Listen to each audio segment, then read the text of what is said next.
Donald Trump today issued one of his boldest trade threats yet, a 200% tariff on all John Deere imports. The warning came shortly after John Deere announced plans to shift part of its manufacturing to Mexico. Trump, speaking from a rally stage, didn't hold back. "If you move those jobs, we'll make sure your products don't come back into the US without paying a heavy price," he said. The statement sent shockwaves through the political arena and the financial world. Investors paused, newsrooms lit up, and rural America watched closely, caught between the president they vote for and the company that powers their farms. What may have looked like a political provocation was actually the result of months of internal strategy at John Deere. Behind the scenes, executives had been analyzing rising costs in the US, clogged supply chains, and increasingly scarce skilled labor. While Deere faced mounting challenges at home, global competitors like Mahindra and Kubota were expanding quickly thanks to low-cost production hubs in Asia. Deere needed a lifeline, and Mexico offered one. With lower labor costs, efficient logistics, and access to booming agricultural markets in Latin America, the move made economic sense. This wasn't about abandoning America, it was about surviving the future. But to Donald Trump, the decision felt personal. He saw it as a betrayal of American workers and turned it into a rallying cry. "They want to build our machines in Mexico?" he asked a cheering crowd in Iowa. "Fine, but they'll pay 200% to bring them back in." For many rural voters it became an emotional issue. In small towns and Facebook groups the debate raged. Was Deere doing what it had to do, or was it selling out? Media coverage was non-stop. Conservative politicians jumped in, threatening hearings and investigations. Deere, however, remained quiet, calm, but firm. Instead of backtracking, John Deere clarified its position.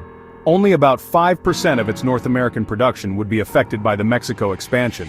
Its core operations, tractors, harvesters, and combines, would still be built in Iowa, Illinois, and other U.S. plants. The company wasn't pulling out, it was optimizing.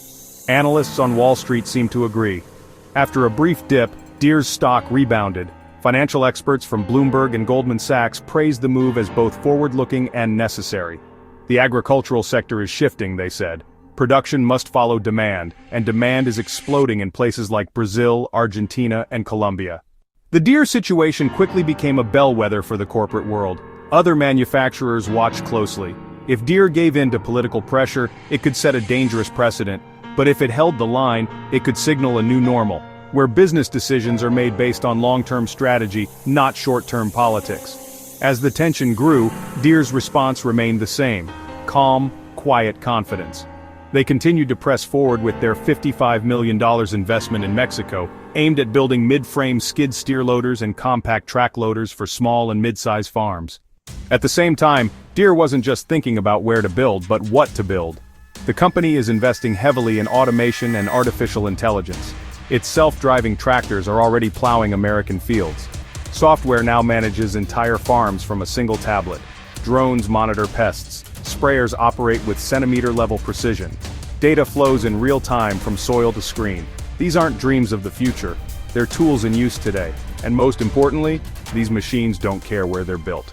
What matters is speed, efficiency, and output. This is the uncomfortable truth behind Trump's promises.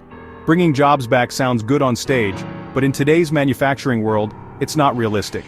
Even if Deere moved all operations back to Iowa tomorrow, those jobs wouldn't go to humans. They'd go to machines. Automation is not a political decision, it's a technological certainty. Studies show that up to 20 million manufacturing jobs could be lost to robots globally by 2030. That future isn't coming. It's already here. Deere isn't avoiding American labor, it's adapting to a world where labor, as we know it, is disappearing. That's why this isn't just a battle over tariffs, it's a showdown between two visions of the future. On one side, a populist leader promising to bring back a past that no longer exists. On the other, a global corporation preparing for a future that's already arrived. Trump is tapping into nostalgia, appealing to emotion. Deere is betting on innovation and execution. And somewhere in the middle stands the American farmer, trying to figure out who really has their back. The next move doesn't belong to Trump or to Deere, it belongs to the voters. Will they punish Deere for adapting to the future, or will they question a political strategy that could raise the cost of the very machines they need to feed the country? This fight isn't just about trade, it's about where we go from here. And in that fight, the lines have already been drawn.